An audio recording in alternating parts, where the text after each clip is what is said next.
اعوذ باللہ من الشیطان الرجیم بسم اللہ الرحمن الرحیم ربی اشرح لی صدری ویسر لی امری واحلل عقدۃ من لسانی یفقہوا قولی ربی یسر ولا تعسر وتمم بالخیر۔ آج کا لیسن سورہ آل عمران کی آیات 9 سے لے کر 13 تک کریں گے ہم انشاءاللہ۔ دیکھتے ہیں اس کو۔ آیا نمبر 9، بسم اللہ الرحمن الرحیم۔ ربنا، اے ہمارے رب،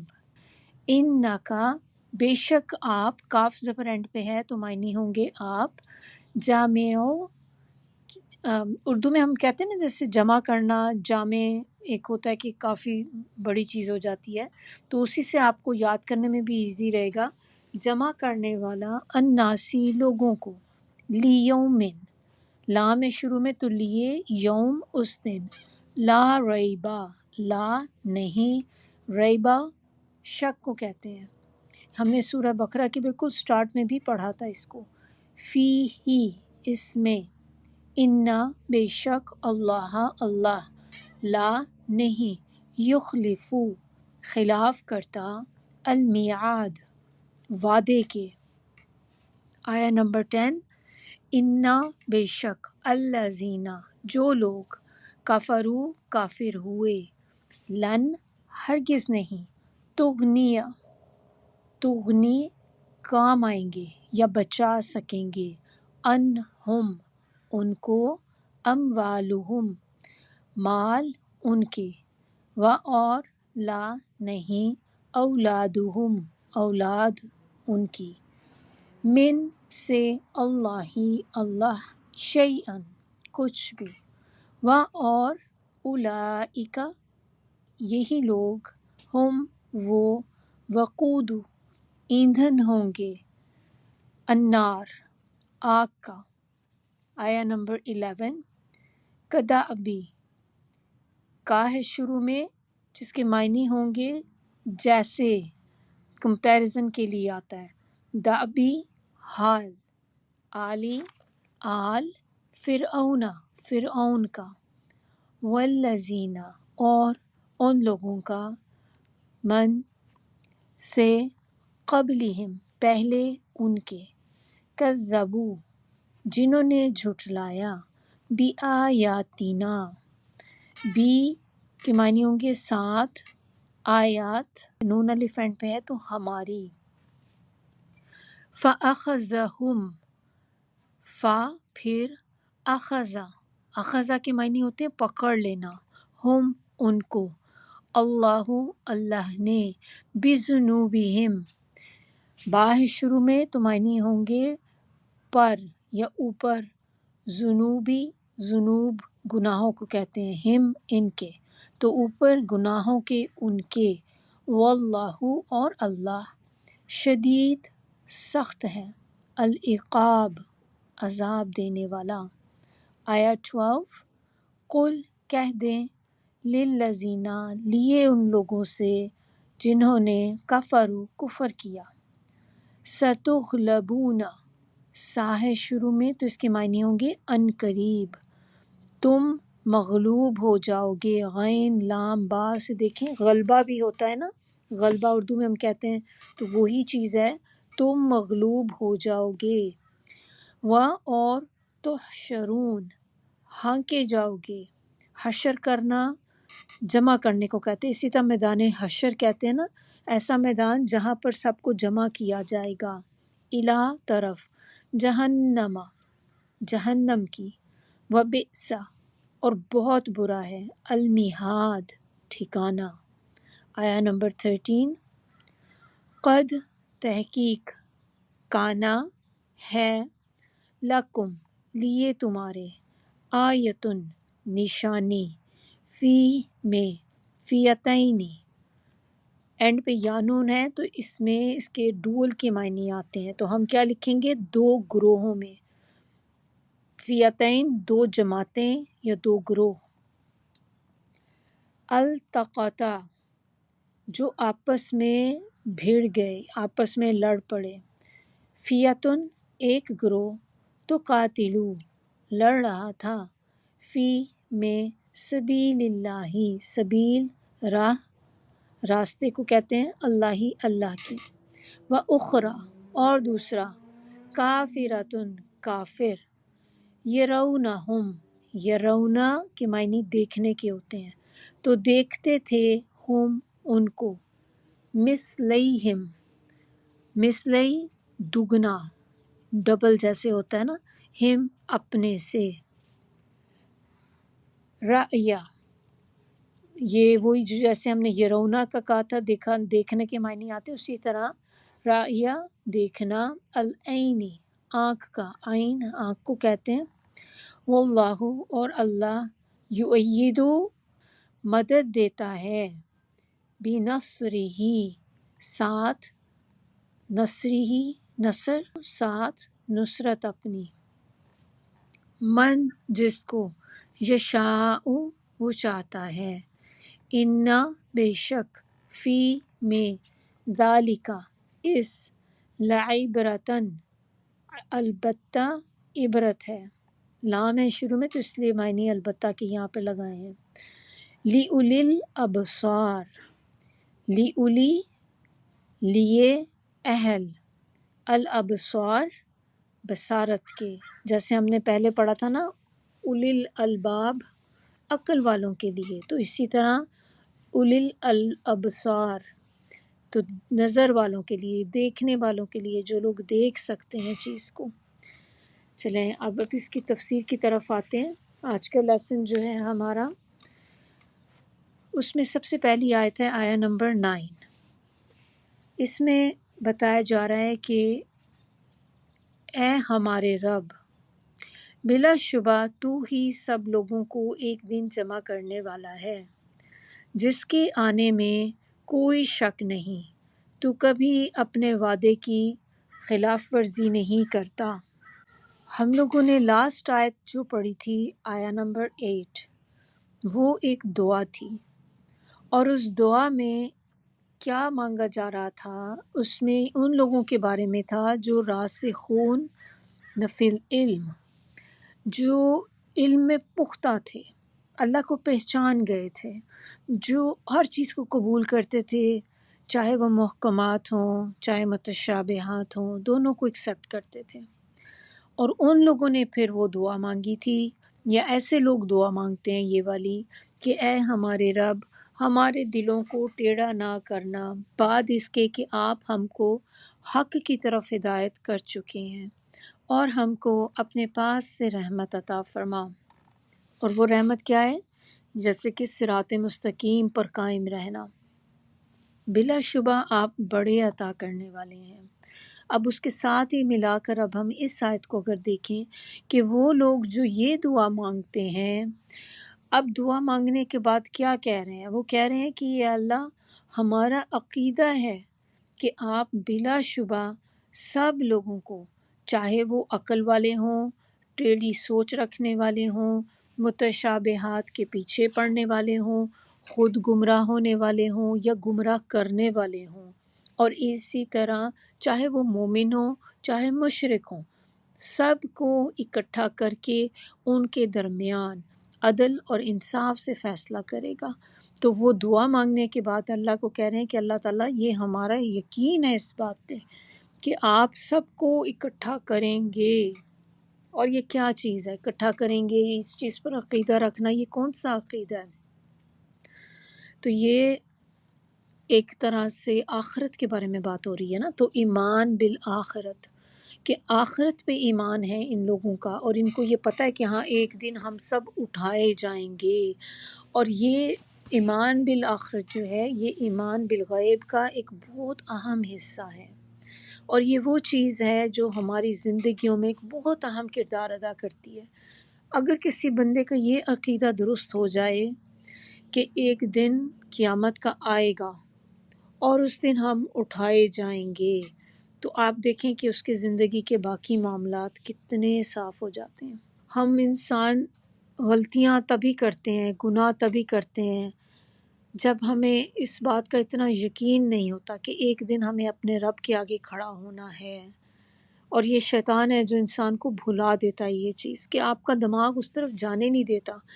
اہم باتوں کو پیچھے کر کے جو فضولیات ہوتی ہیں ان کی طرف انسان کو دماغ کو وہاں لے جاتا ہے. تو جو اتنی امپورٹنٹ چیز ہے کہ جس کے بارے میں تو ہمیں ہر وقت فکر کرنی چاہیے، اس کی بجائے ہماری فکریں کیا ہوتی ہیں؟ دنیا کی زندگی. ہماری فکریں یہ ہوتی ہیں کہ ہم نے آج کیا کرنا ہے، ہم نے کل کیا کرنا ہے، کھانا کیا پکانا ہے، میں نے بڑا گھر کیسے لینا ہے، میں نے یہ کس طرح سے کروں، کتنی جابیں اور کروں کہ میرا ایسا سٹیٹس ہو جائے، بچوں کو اچھی یونیورسٹیز میں ڈال دوں. ہماری جو سوچ ہے، ہماری آخرت کی جو سوچ ہونی چاہیے تھی، اس کی بجائے ہماری فکریں اس دنیا کی ہو گئی ہیں سب. اس سے ہمیں نا اور بات یہ بھی پتہ چلتی ہے کہ ہدایت اور گمراہی اللہ ہی کی جانب سے ہے. اللہ تعالیٰ جس کو ہدایت دینا چاہتے ہیں اس کے دل کو نیکی کی جانب مائل کر دیتے ہیں، اور اللہ تعالیٰ جس کو گمراہ کرنا چاہتے ہیں تو پھر اس کے دل، اللہ تعالیٰ جس کو گمراہ کرنا چاہیں تو پھر اس کے دل کو سیدھے راستے سے پھیر دیتے ہیں. تو آپ ایک دفعہ سیدھے راستے پر آ بھی جائیں تو یہ گارنٹیڈ نہیں ہوتی کہ اب آپ ہمیشہ اس راستے پر رہیں گے.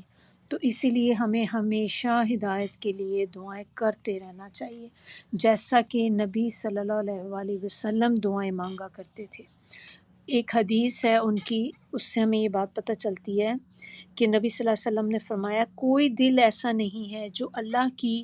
انگلیوں میں سے 2 انگلیوں کے درمیان نہ ہو. وہ جب چاہے، اللہ تعالیٰ جب تک چاہے اس کو اس حق پہ قائم رکھتے ہیں، اور جب چاہتے ہیں اس کو حق سے پھیر دیتے ہیں. وہ قادر مطلق ہے، جو چاہتا ہے کرتا ہے. اس لیے جن لوگوں کو دین پہ قائم رہنے کی فکر ہوتی ہے وہ ہمیشہ اللہ سے استقامت کی دعائیں مانگتے رہتے ہیں. آپ صلی اللہ علیہ وآلہ وسلم ہمیشہ استقامت کی دعا مانگا کرتے تھے. اسی سے ایک حدیث ہے کہ اس میں نبی صلی اللہ علیہ وسلم کیا دعا جو ہے اپنی دعا میں بہت زیادہ شامل کیا کرتے تھے. 2 دعائیں نبی صلی اللہ علیہ وسلم بہت زیادہ مانگا کرتے تھے. ان میں سے ایک دعا جو ہے وہ یہ ہے جو اس حدیث میں بتائی گئی ہے، یا مقلب القلوب ثبت قلوبنا علی دینک، جو ہم نے لاسٹ لیسن میں بھی اپنے دیکھی تھی. یہ دعا بہت خوبصورت دعا ہے. اور کیا معنی ہے اس کے کہ اے دلوں کے پھیرنے والے، ہمارے دلوں کو اپنے دین پر قائم رکھ. اور دوسری دعا جو میں آپ کو بتا رہی تھی کہ 2 دعائیں ہیں جو نبی صلی اللہ علیہ وسلم بہت پڑھا کرتے تھے. دوسری دعا جو ہے وہ ربنا آتنا فی الدنیا حسنہ وفی الآخرۃ حسنہ وقنا عذاب النار. یہ 2 دعائیں نبی صلی اللہ علیہ وسلم بہت بکثرت پڑھا کرتے تھے ان دعاؤں کو. تو انشاءاللہ کوشش کریں کہ ہم بھی اپنی روٹین میں یہ دعاؤں کو شامل رکھیں. اس کے بعد ہماری نیکسٹ آیا ہے آیا نمبر 10. ہم ایسا کرتے ہیں کہ 10 اور 11 کو نا ایک ساتھ ہی ان کا ترجمہ کر لیتے ہیں اور ایک ساتھ اس کی تفسیر کرتے ہیں، کیونکہ یہ ملتی جلتی، آپ کہہ لیں کہ ایک ساتھ ہی ایک ہی چیز ہے تو وہ زیادہ آسانی سے ہمیں سمجھ آئے گی کہ دونوں آیات کو ہم ایک ساتھ اس کو کریں گے انشاءاللہ. تو اب اس کو ہم دیکھتے ہیں. آیا نمبر 10 جو ہے اس میں بتایا جا رہا ہے کہ جو لوگ کافر ہیں اللہ کے حضور نہ ان کے مال کچھ کام آ سکیں گے اور نہ اولاد، اور یہی لوگ دوزخ کا ایندھن ہے. آیا نمبر 11، ان لوگوں کا معاملہ بھی ایسا ہی ہے جیسے آل فرعون کا اور ان لوگوں کا تھا جو ان سے پہلے گزر چکے ہیں. انہوں نے ہماری آیات کو جھٹلایا تو اللہ نے ان کے گناہوں کے بدلے انہیں دھر لیا، اور اللہ سزا دینے میں بڑا سخت ہے. ان 2 آیات میں اللہ تعالیٰ نے سب کافروں کو، خواہ وہ مشرکین تھے یا یہود مدینہ یا منافقین جو اسلام کے خلاف محاذ رائی پر اتر آئے تھے، ان کو متنبہ فرمایا. تو ان کو کیا متنبہ کیا کہ اسلام دشمنی سے باز آ جاؤ، ورنہ جس طرح آل فرعون، قوم عاد و سمود وغیرہ تباہ و برباد کیے جا چکے ہیں، تمہارا بھی وہی حشر ہونے والا ہے. ان کو بھی اللہ نے ان کے کفر اور گناہوں کی وجہ سے دھر لیا تھا اور تمہیں بھی دھر لے گا، کیونکہ اللہ اپنے مسلمان بندوں سے دشمنی رکھنے والوں کو سزا دینے میں کوئی کسر نہیں چھوڑتا. اور ایسا نہیں ہے کہ یہ سزا جو ہے صرف آخرت میں ہی ہوگی، بلکہ دنیا اور آخرت دونوں میں ملے گی۔ چنانچہ دنیا میں ان قریب تم مسلمانوں کے ہاتھ مغلوب کیے جاؤ گے، اور آخرت میں جہنم کی طرف جمع کر کے لے جائے جاؤ گے، اور جہنم جو ہے بہت برا ٹھکانہ ہے۔ آیت نمبر 10 میں ہم بات کر رہے تھے، اللہ تعالیٰ نے ہمیں بتایا کہ آپ کے لیے کوئی چیز کام نہیں آئے گی، جیسے کہ نہ آپ کی اولاد کام آئے گی، نہ ہی آپ کے لیے کوئی بھی آپ کا مال جو ہے وہ کام آ سکے گا۔ اللہ کے ہاں ان چیزوں کی کوئی ویلیو نہیں ہے، سوائے اس کے کہ جو چیزیں آپ نے اللہ کی راہ میں لگا دیں۔ تو اس میں ایک دفعہ کیا ہوا تھا کہ جنگ بدر سے پہلے کا واقعہ ہے کہ ابو سفیان کا ایک قافلہ جا رہا تھا، اس میں مسلمانوں کا مال انہوں نے استعمال کیا تھا۔ تو یہاں پر بتایا گیا ہے کہ نہ اولاد اور نہ ہی مال آگے کام آئے گا اگر انسان کفر پہ ہے۔ تو جب انسان کفر پہ ہوتا ہے تو پھر کوئی چیز اس کی آگے اس کے کام نہیں آئے گی، بہت امپورٹنٹ چیز ہے۔ اور یہ جو چیزیں ہوں گی یہ انسان کے لیے ایک طرح سے آپ ایسے ہی کہہ لیں یہ سب آگ کا ایندھن بنیں گی، کہ ایسا مال بھی اللہ رحم کرے، ایسی اولاد بھی۔ تو نیک اولاد جس کو اللہ کے دین میں لگایا ہوگا وہ آگے کام آئے گی انسان کے، اور اسی طرح وہ مال جو اللہ کی راہ میں خرچ ہوگا صرف وہی آگے کام آئے گا۔ اس کے علاوہ جو مال ادھر ادھر خرچ کیا ہے، غلط چیزوں پہ خرچ کیا ہے، اور یا آپ نے کفر کی حالت میں کیا ہے کہ جب انسان مسلمان نہیں تھا یا مسلمان سے آپ کہہ لیں کہ وہ ہٹ گیا تھا، جیسے ایتھسٹ ہو جاتے ہیں لوگ، اسلام کو چھوڑ دیتے ہیں، اسلام سے خارج ہو جاتے ہیں۔ تو جب اس طرح کی سچویشن ہوتی تو پھر اس میں وہ جو کچھ بھی آپ نے نیک اعمال کیے تھے وہ سب ضائع ہو گئے، اور جو مال اب آپ آگے بھی یوز کریں گے کوئی مال آپ کے کام نہیں آئے گا۔ تو اپنی اولادوں کو بھی اگر ہم نے سیدھے راستے پر نہیں چلایا، اگر ہم نے صحیح تربیت نہیں کی ان کو جس طرح سے اللہ تعالیٰ نے ہمیں بتایا ہے کرنے کی، تو پھر آپ سوچ لیں کہ پھر یہ اولاد بھی آگے کام نہیں آئے گی۔ اور اسی سے ہمیں پتہ بھی چلتی ہیں کچھ، جیسے احادیث سے بھی باتیں کچھ پتہ چلتی ہیں کہ اللہ تعالیٰ درجات بڑھا دیتا ہے، درجات بلند کر دیتا ہے ان لوگوں کے جن کے لیے ان کی اولاد ان کے اپنے ماں باپ کے لیے استغفار کرتی ہے دنیا میں۔ تو جب انسان فوت ہو جاتا ہے تو پیچھے جو آپ کی نیک اولاد ہوتی ہے جب وہ آپ کے لیے اللہ سے استغفار کرتے ہیں تو اس بندے کے درجات بلند کیے جاتے ہیں۔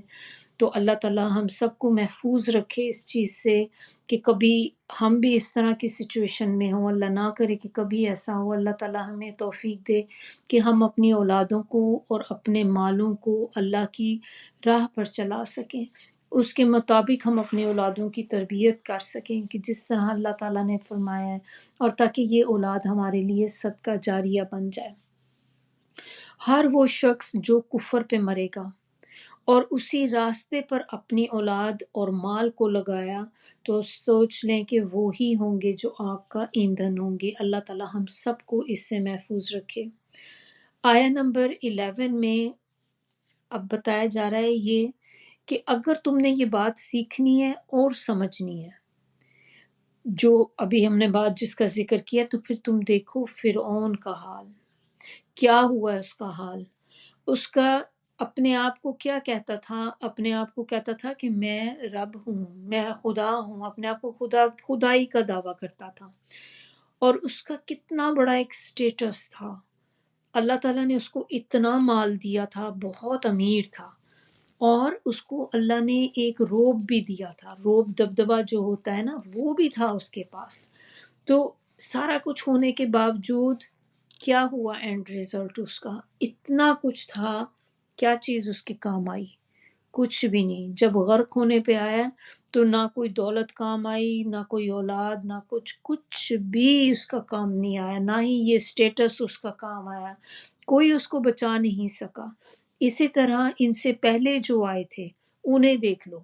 نوح علیہ السلام کی قوم تھی، عاد کی قوم عاد، قوم سمود، قوم شعیب، ان کو اگر آپ دیکھیں تو سب لوگوں کا کیا انجام ہوا؟ ان سب نے اللہ کی آیات کو جھٹلایا، انکار کیا اللہ کی آیت کا، تو پھر اللہ کے عذاب نے پکڑ لیا۔ پھر جب ایسے جرائم ہوتے ہیں، ایسے گناہ ہوتے ہیں، تو پھر ایسے عذاب ضرور آتے ہیں۔ اللہ تعالیٰ ہم سب کو اس سے محفوظ رکھے، اور اللہ تعالیٰ ہم سب کو سبق حاصل کرنے کی توفیق عطا کرے۔ آیا نمبر 12 کے اندر اب ہمیں جو بتایا جا رہا ہے یہاں پر، وہ بتایا جا رہا ہے کہ اے آپ صلی اللہ علیہ وآلہ وسلم، ان کافروں سے کہہ دیجئے کہ ان قریب تم مغلوب ہو جاؤ گے اور جہنم کی طرف ہانکے جاؤ گے، اور وہ بہت برا ٹھکانہ ہے۔ اس آیت میں اگرچہ خطاب جو ہے وہ سب قسم کے کافروں سے ہے، مگر خاص طور پہ یہود مدینہ سے خطاب ہو رہا ہے یہاں پر، بٹ مین جیسے کہ ان کو ذہن میں رکھ کر، لیکن ان کے ساتھ باقیوں کے لیے بھی، یہ نہیں ہم کہہ سکتے کہ خالی یہود کے لیے ہی تھا، یہ مینلی یہود کے لیے تھا، لیکن ان کی وجہ سے یہ باقی سب کو بھی کہا جا رہا ہے، سب سے مخاطب کیا، سب کو اللہ تعالیٰ مخاطب کر رہے ہیں ایک طرح سے اس آیت کے اندر۔ اور اس کا بیک گراؤنڈ کیا تھا اس آیت کا، کہ اللہ تعالیٰ نے جب مسلمانوں کو جنگ بدر میں فتح عظیم عطا کی، تو اس سے متاثر ہو کر،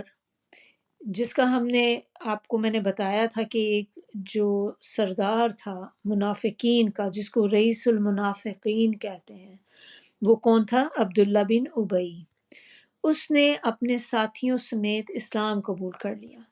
تو رسول اللہ صلی اللہ علیہ وآلہ وسلم نے مدینہ کے درمیان بسنے والے یہود کا جو قبیلہ تھا بنو قینقاع، ان کو مخاطب کر کے فرمایا کہ اے یہود، اسلام قبول کر لو تو عافیت میں رہو گے، ورنہ تمہارا بھی حشر وہی ہوگا جو مشرکین مکہ کا ہوا ہے۔ لیکن انہوں نے کیا کیا آگے سے، کہ بجائے یہ کہ وہ نصیحت قبول کرتے، وہ آگے سے شیخی میں آ گئے اور کہنے لگے کہ مکہ کے کافر تو جاہل تھے، وہ تو انہیں تو جنگ کے طریقے پتہ ہی نہیں تھے، جس کی وجہ سے وہ ہار گئے، ہم سے سابقہ پڑا تو سمجھ آ جائے گی یہ سب بات آپ کو۔ تب اللہ تعالیٰ نے یہ آیت نازل کی۔ پھر اللہ تعالیٰ کا یہ فرمان ایک پیشن گوئی کی طرح حرف بحرف پورا ہوا، اور اس میں سب سے پہلے یہی جو یہود کا قبیلہ تھا بنو قینقاع، یہ جلا وطن کیے گئے، تو انہوں نے خیبر میں جا کر دم لیا۔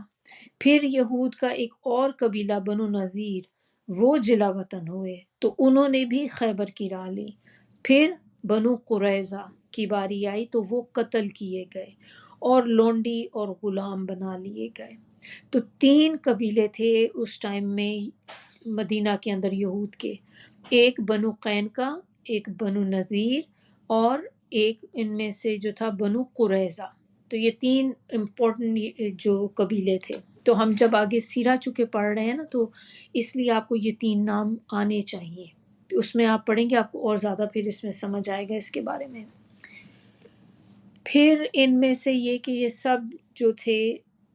خیبر میں جو 2 قبیلے تھے وہ تو وہاں جا کر آباد ہو گئے، اور خیبر میں پھر یہود کی وہاں بھی پٹائی ہوئی، تو بحیثیت مظاہرے وہاں آباد رہنے کی درخواست کی، جسے رسول اللہ صلی اللہ علیہ وسلم نے منظور فرما لیا۔ تاہم یہود قوم جو ہے یہ چونکہ ایک فتنہ کریٹ کرنے والی قوم ہے، ہمیشہ سے یہ ان کا طریقہ جو ہے وہ ایسا ہی رہا ہے کہ جہاں پہ بھی ہوتے ہیں فتنہ کرتے ہیں، اور ان کی شرارتوں کی وجہ سے، اس وجہ سے جو حضرت عمر بھی تھے انہوں نے بھی انہیں یہاں سے نکال دیا۔ اب یاد رہے جو امپورٹنٹ بات اس میں یاد رکھنے کی ہے نا، وہ یہ ہے کہ کافروں کے حق میں یہ پیشن گوئی اس وقت کی گئی تھی جب مسلمانوں پر ہر وقت خوف و ہراس کی فضا طاری رہتی تھی۔ اگرچہ مسلمان اس وقت ایک چھوٹی سی آپ کہہ لیں ریاست کی بنیاد تو پڑ چکی تھی، لیکن ایک چھوٹی ریاست تھی، کوئی بہت بڑا گروپ نہیں تھا، لیکن ریاست تو ان کی ایک چھوٹی سی بن گئی، وہ ابھی بھی کمزور تھے اور مائنورٹی میں تھے، ان کی بہت زیادہ بڑی جماعت نہیں تھی، جبکہ ان کے مقابلے میں عرب جو تھے ان کے سارے مشرکین، یہود، نصارہ اور منافقین اس ریاست کو، جو ریاست مدینہ تھی، اس کو صفحہ ہستی سے نیست و نابود کرنے پہ تلے ہوئے تھے، اور ان سب گروہوں کے مقابلے میں مسلمانوں کی کامیابی کے آثار دور تک نظر نہیں آتے تھے، کیونکہ وہ ایک چھوٹی سی جماعت، لوگ بھی کم ہیں اندر، ان کے پاس اتنی چیزیں بھی نہیں ہیں، ان کے مقابلے میں جو مشرکین تھے ان کی تو بہت بڑی جماعت تھی۔ مسلمانوں کی جب باری آتی تھی تو یہ آپس میں اکٹھے ہو جاتے تھے، سب گٹھ جوڑ کر لیتے تھے اپنا، وہ سارے ان کے ساتھ ایک جتھا بنا لیتے تھے، تو جس کی وجہ سے وہ گروپ جو تھا ایک بہت بڑا گروپ بن گیا۔ لیکن اللہ تعالیٰ نے مسلمانوں کی مدد کی، یہ سب فرقے جو تھے باری باری مات کھاتے گئے، اور چند ہی سال بعد عرب میں پھر سے اسلام جو تھا اس کا بول بالا ہو گیا، کہ اللہ تعالیٰ جب کسی چیز کو فتح دینا چاہتے ہیں، اللہ تعالیٰ کسی چیز کو رکھنا چاہتے ہیں باقی، تو اللہ تعالیٰ اس کو باقی چھوڑ دیتے ہیں۔ جس چیز کو اللہ تعالیٰ فنا کرنا چاہتے ہیں، ختم کرنا چاہتے ہیں، تو اللہ کو کون سی کوئی کسی سے پوچھنا ہے، یا اللہ کو کوئی اس میں محنت کرنی پڑنی ہے؟ اللہ تعالیٰ نے کیا ہے، کن فیکون، اور ہر چیز ہو جاتی ہے۔ تو جب اللہ تعالیٰ ارادہ کرتے ہیں کسی قوم کو ہٹانے کا، تو اللہ تعالیٰ کے لیے یہ کوئی مشکل کام نہیں کہ وہ اس کو ہٹا کر ایک نئی قوم ان کے بعد لے آئیں۔ تو دیکھنے میں تو بظاہر مسلمان بہت کمزور لگتے تھے، لیکن اللہ تعالیٰ نے کس طرح سے ان کو نصرت عطا کی، فتح نصیب کی مسلمانوں کو، چھوٹی سی جماعت کو ایک بہت بڑے گروپ کے آگے اللہ تعالیٰ نے ان کو، ان کی مدد فرمائی، ان کو فتح نصیب کر کے۔ تو اس سے کیا پتہ چلتا ہے کہ جب آپ اللہ کے لیے کھڑے ہوئے ہوتے ہیں تو اللہ کے لیے آپ اپنا سب کچھ قربان کرتے ہیں، بس آپ حق پہ کھڑے ہیں تو اللہ کی مدد آتی ہے۔ اور ویسے بھی یہ فتح اور جو نقصان ہونا ہوتا ہے، کہ کسی شکست ہو جاتی ہے گروپ کی، تو یہ تو اللہ کے ہاتھ میں ہے نا، اللہ جس کو چاہے فتح نصیب کرے، اللہ جس کو چاہے شکست نصیب کرے۔ لیکن ہمیں اپنا آپ دیکھنا ہے کہ ہم کہاں پہ کھڑے ہوتے ہیں۔ تو جب تک آپ اللہ کے لیے کر رہے ہیں تو اللہ کی مدد ساتھ شامل رہتی ہے۔ تمہارے لیے ان دو گروہوں میں نشان عبرت ہے، یعنی کہ بدر کے موقع کی بات ہو رہی ہے، ایک دوسرے کے مقابلے پہ جو اترے، یہ دو گروہوں کی جو بات ہو رہی ہے نا، کہ تمہارے لیے ان دو گروہوں میں نشان عبرت ہے جو ایک دوسرے کے مقابلے پہ اترے۔ ان میں سے ایک گروہ تو اللہ کی راہ میں لڑ رہا تھا، اور دوسرا گروہ وہ کافر تھا جو ظاہری آنکھوں سے مسلمانوں کو اپنے سے دو چند دیکھ رہا تھا، مگر اللہ تو اپنی مدد سے اس کی تائید کرتا ہے جس کی وہ چاہتا ہے۔ اس واقعے میں بھی صاحب نظر لوگوں کے لیے سامان عبرت ہے۔ تو اس میں غزوہ بدر کا ذکر ہو رہا ہے کہ دو گروہوں میں تمہارے لیے بڑی نشانی ہے۔ تو غزوہ بدر میں مسلمان جو تھے ان کی تعداد 313 تھی، تقریباً 70 کے قریب کیمل تھے ان کے پاس، 2 ہورسز تھے،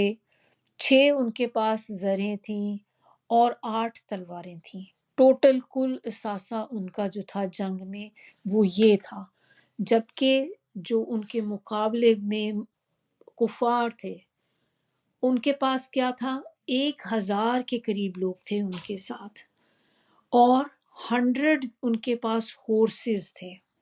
700 کیملز تھے ان کے پاس۔ اب آپ خود اندازہ کر لیں کہ وہ کتنی بڑی ایک جماعت تھی جن کے پاس سامان بھی بہت زیادہ تھا، جبکہ مسلمانوں کے پاس کتنے تھوڑے سے لوگ تھے ان کے مقابلے میں، 1/3 آپ کہہ لیں ایک طرح سے مسلمان جو تھے ان کے مقابلے میں۔ اور مسلمانوں کی اتنی کم تعداد تھی پھر بھی وہ غلبہ پا گئے، یہ اللہ کی مدد تھی۔ اور کیوں تھی اللہ کی مدد؟ اس لیے کیونکہ وہ اللہ کی خاطر لڑ رہے تھے، اللہ کی خاطر کھڑے تھے۔ اللہ کی خاطر جب لڑائی آپ کرتے ہیں، اللہ کی خاطر سٹینڈ لیتے ہیں، تو پھر اللہ تعالیٰ اپنی مدد کرتے ہیں، اللہ اپنی مدد شامل کر دیتے ہیں اس کام میں۔ بدر کا واقعہ جو ہوا تو اس میں کچھ چیزیں ہیں جو امپورٹنٹ ہیں، جن کا جاننا ضروری ہے۔ سب سے پہلی جنگ جو تھی جو کفر اور اسلام کے درمیان ہوئی تھی وہ غزوہ بدر تھی، اور ویسے بھی یہ حق اور باطل میں فرق کرنے والی تھی کہ اس جنگ کے اندر ہی پتہ چل گیا تھا کہ کون حق پر ہے اور کون نہیں ہے۔ اور اس جنگ میں چونکہ ان کی تعداد بہت کم تھی، اس کے باوجود اللہ تعالیٰ نے ان کی مدد فرمائی، اور اس میں ایک تو نبی صلی اللہ علیہ وسلم کی بھی اسٹریٹجی تھی اپنی، کہ انہوں نے جب غزوہ بدر کے مقام پہ، جب آپ ایک جنگ کا ٹائم ہوتا ہے تو اس میں آپ اپنے گروپ کو، جو جماعت ہوتی ہے، آپ کو ان کو ارینج کرتے ہیں، ان کو جس طریقے سے آپ ان کو آرڈر کرتے ہیں کہ آپ نے اس جگہ پہ کھڑے ہونا ہے، یہاں پر اتنے لوگ کھڑے ہوں گے، کون کون سی جگہ پر آپ کو ہونا چاہیے، کون سی جگہ آپ کو خالی نہیں چھوڑنی چاہیے۔ تو نبی صلی اللہ علیہ وسلم نے مسلمانوں کو کچھ اس انداز سے کھڑا کیا تھا کہ وہ کافروں کو اپنی اصل تعداد سے دگنے نظر آتے تھے، اور آپ صلی اللہ علیہ وسلم کی یہ ایک جنگی تدبیر تھی۔ تو اگرچہ مسلمان تعداد، اسلحہ، جنگ اور سامان خوراک ہر لحاظ سے کافروں کے مقابلے میں کمزور تھے، تاہم اللہ تعالیٰ نے اپنی تائید سے مسلمانوں کی مدد کر کے شاندار فتح عطا فرمائی، اور مسلمانوں کو سب کفار کے مقابل ایک جیتی جاگتی قوت بنا دیا۔ جہاں ایک طرف کفار کو اپنی کثرت تعداد، اسلحے، جنگ کی فراوانی اور اپنی جنگی مہارت پہ بہت ناز تھا، تو دوسری طرف مسلمان صرف اللہ کی ذات پر تکیہ کیے ہوئے تھے۔ ایک طرف جو تھا، آپ ایسے ہی کہہ لیں کہ دعوتیں چل رہی ہیں، شراب و کباب کا دور چل رہا تھا، رقص و سرور کی محفلیں برپا تھیں، کہ وہ لوگ کیا کیا کرتے تھے جب جنگیں ہوتی تھی تو اس طرح سے عورتیں جو ان کی تھی وہ گانے شروع کر دیتی تھی، ناچ گانا شروع کر دیتی تھی لوگوں کو موٹیویٹ کرنے کے لیے۔ تو دوسری طرف مسلمان جو تھے وہ اللہ کے حضور دعائیں اور نمازوں میں مصروف تھے۔ خود رسول اللہ صلی اللہ علیہ وسلم نے ایک الگ خیمہ لگا رکھا تھا جس میں رات بھر آپ گریہ ازاری کرتے رہے اور اس کے ساتھ ساتھ دعائیں مانگتے رہے اللہ تعالیٰ سے۔ سیدنا ابو بکر صدیق خیمے میں تشریف لائے اور آپ صلی اللہ علیہ وسلم کی حالت دیکھ کر کہا، اب بس کیجئے۔ آپ صلی اللہ علیہ وسلم نے دعا مانگنے میں انتہا کر دی۔ آپ صلی اللہ علیہ وسلم نے دعا کے بعد یہ فرمایا، اے اللہ، اگر تو نے اس مٹھی بھر جماعت کو آج ختم کر دیا تو قیامت تک تیرا کوئی بھی پرستار باقی نہ رہے گا۔ یہ دعائیں مانگ کر جب آپ صلی اللہ علیہ وسلم خیمے سے باہر نکلے تو آپ صلی اللہ علیہ وآلہ وسلم کے چہرے پر اطمینان کے آثار تھے، اور اللہ کی طرف سے آپ صلی اللہ علیہ وآلہ وسلم کو فتح کی بشارت مل چکی تھی۔ یہ بخاری کی روایت ہے۔ اب تائید کی کیا صورتیں تھیں اللہ کی مدد کی، کہ کس طرح سے اللہ کی مدد جو تھی جنگ میں ان کو ملی۔ ایک میدان تھا، میدان بدر، جہاں پر جنگ ہوئی ہے۔ کافروں نے کیا چالاکی کی کہ وہ وہاں پہلے سے پہنچ کر ایک پکی زمین پہ انہوں نے قبضہ جما لیا۔ اب مسلمانوں کے پڑاؤ کے لیے سوائے ریتلی میدان کے، یا ایک ایسی جگہ جہاں ریتلی مٹی ہوتی ہے، اس کے سوا کچھ بھی نہ تھا۔ ایسی جگہ پہ یعنی کہ ان کو کھڑا ہونا پڑا جہاں پہ ریت والا میدان تھا۔ اب ریت میں کیا ہوتا ہے کہ آپ نے کبھی نوٹ کیا ہے کہ جب بیچ پہ بھی ہم لوگ چل رہے ہوتے ہیں، بیچ پہ جہاں ریت ہوتی ہے، چلنا کتنا مشکل ہو جاتا ہے۔ آپ پاؤں اٹھا بھی رہے ہوتے ہیں لیکن بہت ہیوی محسوس ہوتے ہیں، اور آپ زمین کے اندر جا کر، ظاہر ہے وہ جو ریت والی زمین ہوتی ہے اس میں آپ کو پاؤں اندر جاتا ہے تو اس کو باہر نکالنا کتنا مشکل لگتا ہے اپنے لیے۔ تو وہ ریتلی زمین رہ گئی مسلمانوں کے لیے۔ تو اب اللہ کی مدد کس طرح سے مسلمانوں کے حال میں شامل ہوئی؟ نمبر 1 چیز اس میں سب سے پہلے کیا ہوئی کہ ہوا چل پڑی۔ اب جب تیز ہوا چلنے لگ گئی تو ہوا کا رخ اللہ تعالیٰ نے اس طرح سے تھا کہ کیا کہ وہ کافروں کی لشکر کی طرف ہو گئی ہوا کا رخ جو تھا۔ اب وہ ریت اڑ اڑ کے ان لوگوں کے اوپر جا کے پڑنی شروع ہوگی، تو وہ ایک الگ مصیبت ایک بن گئی، کیونکہ ریت جب آپ دیکھیں آتی ہے آپ کو نظر کچھ نہیں آتا، آنکھوں میں جاتی ہے تو آنکھیں آپ کی خراب ہو جاتی ہیں، پھر سامنے آپ کے آ رہی ہے ریت کا ایسے جیسے غبار سا ایک بن جاتا ہے۔ تو یہ ایک مصیبت ان کے اوپر شامل ہو گئی کہ وہ ریت ان کی طرف اڑ اڑ کے جو تھی وہ جانی شروع ہو گئی۔ سیکنڈ چیز اس میں کیا ان کے ساتھ ہوئی کہ اس کے بعد بارش ہو گئی وہاں پہ، تو کفار کے پڑاؤ جو تھا اس میں سلپری ہو گیا، اور مسلمانوں کے پاس کیا ہوا ہے کہ بجائے جیسے پہلے ریتلی زمین تھی، پاؤں اس میں جو ان کے پھسلتے تھے، اب کیا ہوا کہ جب اس پہ پانی پڑا تو وہی زمین میں ان کے پاؤں جو تھے اب جمنے شروع ہو گئے بجائے پھسلنے کے۔ تھرڈ چیز اللہ تعالیٰ نے جو ان کی مدد فرمائی تھی کس طرح سے، وہ یہ کہ اللہ تعالیٰ نے مسلمانوں کے دلوں میں سکون اور اطمینان نازل فرمایا، اور پورے صبر اور ثبات کے ساتھ کفار کے مقابلے میں جم گئے۔ اور چوتھی مدد یہ تھی کہ اللہ نے فرشتے بھیج کر مسلمانوں کو سہارا دیا۔ اس پہ در پہ تائید الہی کی وجہ سے مسلمانوں کو فتح عظیم حاصل ہوئی اور کفر کی کمر ٹوٹ گئی۔ اب یہ بات ہمیں ایک یاد رکھنی چاہیے اس چیز سے کہ اللہ کی تائید صرف اصحاب بدر کے لیے مخصوص تھی کیا؟ نہیں، صرف ان کے لیے تو نہیں تھی، ان کے لیے تھی، مگر اور لوگوں کے لیے بھی ایسی ہو سکتی ہے، اور اس سے پہلے بھی اللہ تعالیٰ نے اپنے بندوں کی ایسی تائید فرمائی ہے، صرف انہی کے لیے نہیں تھی، اور اللہ تعالیٰ بعد میں بھی کریں گے اور آئندہ بھی کرتے رہیں گے۔ شرط کیا ہے؟ اس کی ایک کنڈیشن ہے کہ مسلمان پیورلی اللہ کے عبادت گزار ہوں، اللہ کے ساتھ کسی کو شریک نہ کرتے ہوں، اور صرف اور صرف اللہ پہ بھروسہ کرنے والے ہوں۔ تو پھر جب بھی کوئی اللہ پہ بھروسہ رکھے گا اور خالص اللہ کے لیے عبادت کرے گا تو ایسی مدد اللہ کی ان کے لیے بھی آئے گی۔ تو ہمارا کرنے کا کام اب اس میں کیا ہے کہ آپ جو بھی کوئی کام کریں، ہر چیز پیورلی اللہ کے لیے ہونی چاہیے۔ آپ کی سنسیئرٹی جو ہے وہ نمبر 1 ہے۔ اگر ہم سنسیئر ہی نہیں ہیں اس چیز میں، کسی بھی نیکی میں، تو اس کا اجر ختم ہو جاتا ہے۔ خالص اللہ کے لیے ہونی چاہیے نیکی، اور اس کے علاوہ توکل صرف اللہ پر۔ آپ کوئی بھی مینز جو ہیں وہ اپنائیں، کوئی بھی ذرائع آپ اپنائیں، کوئی بھی چیز استعمال کریں، لیکن آپ کے دل میں یہ بات ہونی چاہیے کہ نہیں، اللہ چاہے گا تو کام ہو جائے گا۔ کسی سے جیسے ہم مدد مانگتے ہیں نا، بعض اوقات ہمیں پتہ ہوتا ہے کہ اس شخص کے پاس یہ چیز ہے جس کی مجھے ضرورت ہے، جیسے جاب ہے، آپ کو جاب چاہیے تو آپ کو پتہ ہے کہ یہ بندہ ہے آج کل ہائر کر رہا ہے، اس کے پاس جابز ہیں، اویلیبلٹی ہے، تو ایسے بندے سے ظاہر آپ مدد مانگ سکتے ہیں، لیکن آپ کے دل میں، آپ کے دماغ میں یہ چیز ہونی چاہیے کہ میں اس سے مدد تو مانگ رہا ہوں، لیکن اصل مدد کرنے والی اللہ کی ذات ہے۔ اگر اللہ تعالیٰ چاہے گا میری مدد کرنا تو اللہ تعالیٰ کسی کے بھی دل میں ڈال کر میری مدد کروا دیں گے، لیکن اگر اللہ کا اذن ہی نہیں ہوگا پھر آپ دیکھیں کہ وہ مدد بھی پھر نہیں آتی۔ تو اللہ کے اذن سے ہی ہے، لیکن آپ کو یقین ہونا چاہیے۔ اسی طرح جب ہم دوائی کھاتے ہیں، کوئی میڈیسن لیتے ہیں، تو وہ دوائی اٹسیلف تو کوئی کام نہیں کر رہی ہوتی۔ اگر ہمارا عقیدہ اس میں یہ ہے کہ یہ دوائی نے مجھے ٹھیک کر دیا، میں نے یہ دوائی کھائی تھی، اس دوائی سے میں ٹھیک ہو گئی ہوں، یہ غلط کانسیپٹ ہے۔ ہم دوائی کھاتے ضرور ہیں، لیکن دوائی کے اندر شفا ڈالنے والا کون ہے؟ اللہ کی ذات ہے۔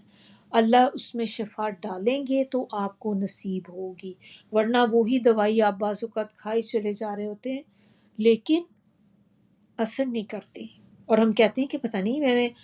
دوائی پہلے تو کام کرتی تھی، اب دوائی کام ہی نہیں کر رہی، دوسرے بندے کو کام کر رہی، آپ کو نہیں کر رہی، کیونکہ اللہ نے جس کے لیے شفا رکھی ہے نا، اس کو اللہ تعالیٰ کسی نہ کسی چیز سے بھی وہ مل جانی ہے، اور وہ دوائی کی صورت میں ہو یا سمپل پانی کا گلاس ہو، کوئی آپ نے کوئی ریمیڈی ہے آپ نے یوز کر لی ہے، کوئی بھی چیز ہے، تو لیکن ہمیں ہمارا یقین، ہمارا توکل صرف اور صرف اللہ پر ہونا چاہیے کہ اللہ تعالیٰ میں ان سے کہہ تو رہی ہوں لیکن میرا توکل آپ ہی پہ ہے، کہ کرنے والے تو آپ ہی ہیں، بس اللہ تعالیٰ میرے لیے سبب بنا دے، اللہ تعالیٰ میرے لیے آسانیاں کر دے۔ تو یہ اس طرح سے جو ہمارا عقیدہ ایک ہونا چاہیے۔ تو جب ہم اس طرح کی چیزیں کریں گے، یہ عقیدہ رکھیں گے، تو انشاءاللہ جو ہمارے معاملات ہوں گے ان میں بھی اللہ تعالیٰ ہمارے لیے بھی مدد فرمائیں گے۔ اور اللہ کی مدد کس طرح سے آئے گی؟ ظاہر ہے ہمیں تو اس کا کوئی اندازہ نہیں کہ اللہ کے اپنے طریقے ہیں، اللہ تعالیٰ جس طرح مناسب سمجھتے ہیں بندے کی مدد فرما دیتے ہیں۔ سبحانک اللہم و بحمدک، نشہد ان لا الہ الا انت، نستغفرک و نتوب الیک۔ سبحان ربک رب العزت عما یصفون وسلام علی المرسلین والحمد للہ رب العالمین ربنا تقبل منا انک انت السمیع العلیم وتب علینا انک انت التواب الرحیم۔ السلام علیکم ورحمۃ اللہ وبرکاتہ۔